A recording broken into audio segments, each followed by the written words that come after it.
we lost our baby. Hello and welcome. I'm very happy you are here today. Whether you are a beginner or at an intermediate level, this story will help you. This video is made especially for you people. My name is Julia. I am 29 years old. My husband's name is Matthew. He is 33 years old. We have been married for 6 years. We live in a small house. Our life was simple and quiet, but we wanted something more. We wanted a family. We wanted a baby. We waited for a long time. Every month I hoped, and every month my heart felt sad. But Matthew always held my hand.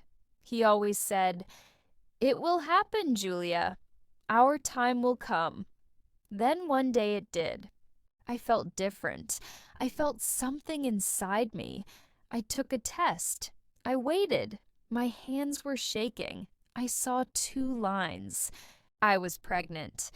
I could not believe it. I looked in the mirror and smiled. I was going to become a mother. I waited for Matthew to come home from work.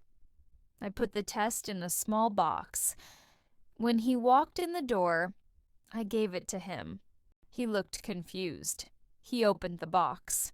He looked at the test. Then he looked at me. "Julia, is this real?" he asked. I nodded. I could not speak. My heart was full. Tears filled my eyes. Matthew hugged me tightly. We laughed and cried. That night we sat on the sofa and talked for hours. We talked about names.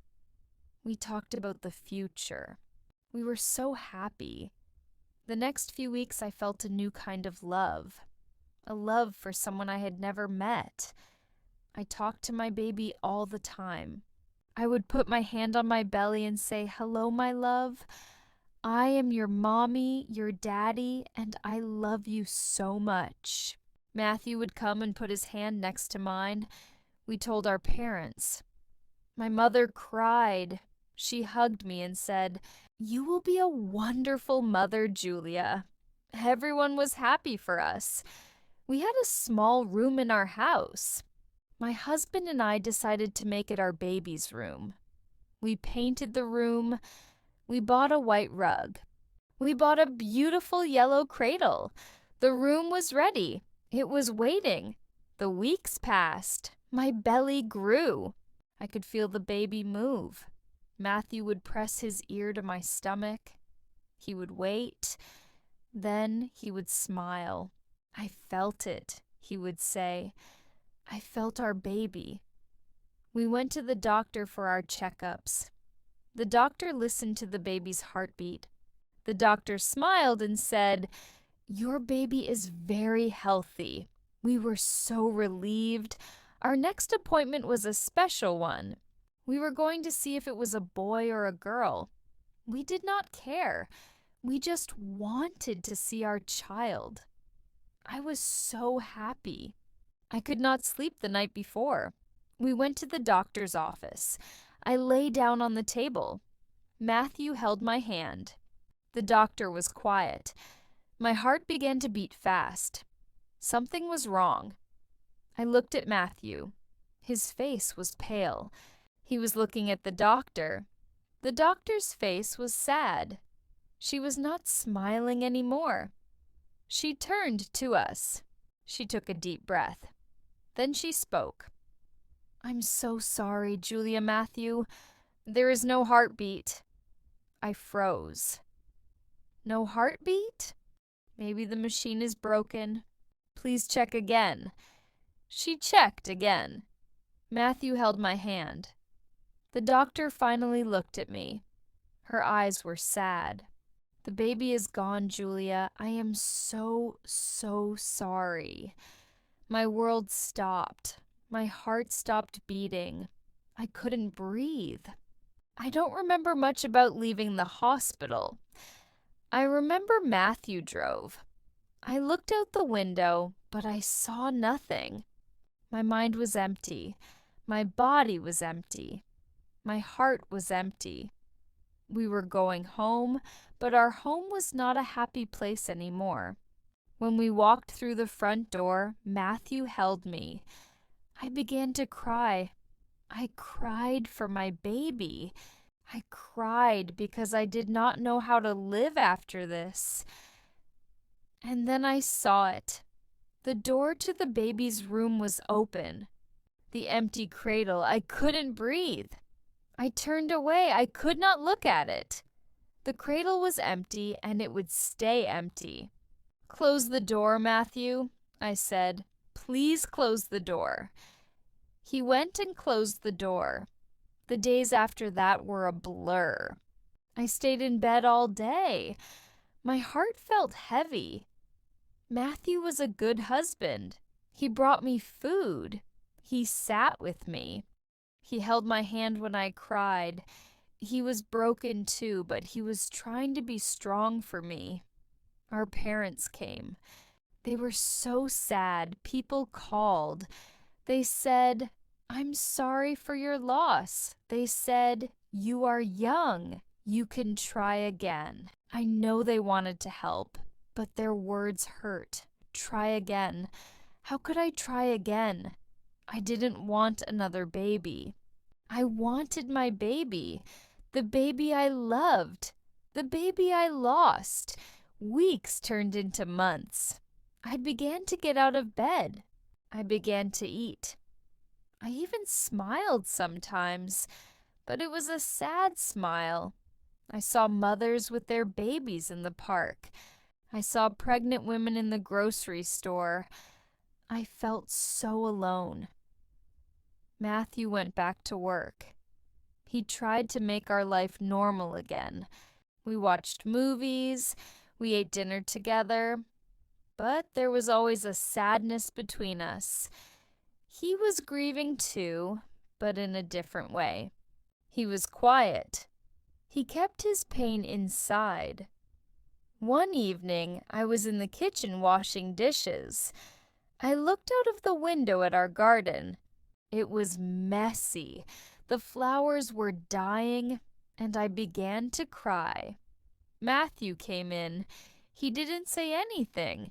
He just put his arms around me.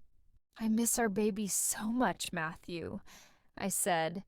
He kissed me on my forehead, and then I felt something wet on my shoulder. He was crying too. We stood there for a long time, holding each other and crying. And in that moment, I no longer felt alone. We were broken, but we were broken together. That night, we talked. We really talked for the first time in months. We talked about our baby. We gave her a name. We called her Daisy. One evening, I said to Matthew, "I think I'm ready." He looked at me. "Ready for what?" he asked. "The baby's room," I said. "I think it's time to open the door." We walked to the closed door together. My heart was beating fast. I was scared, but I was not alone. Matthew was with me. He opened the door. My eyes went to the cradle, the empty cradle. I thought about our baby, Daisy, who never got to sleep here. Tears filled my eyes.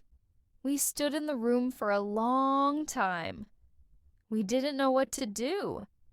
Should we sell everything? Then I had an idea. "What if we give it away?" I said. Matthew looked at me. "Give it away?"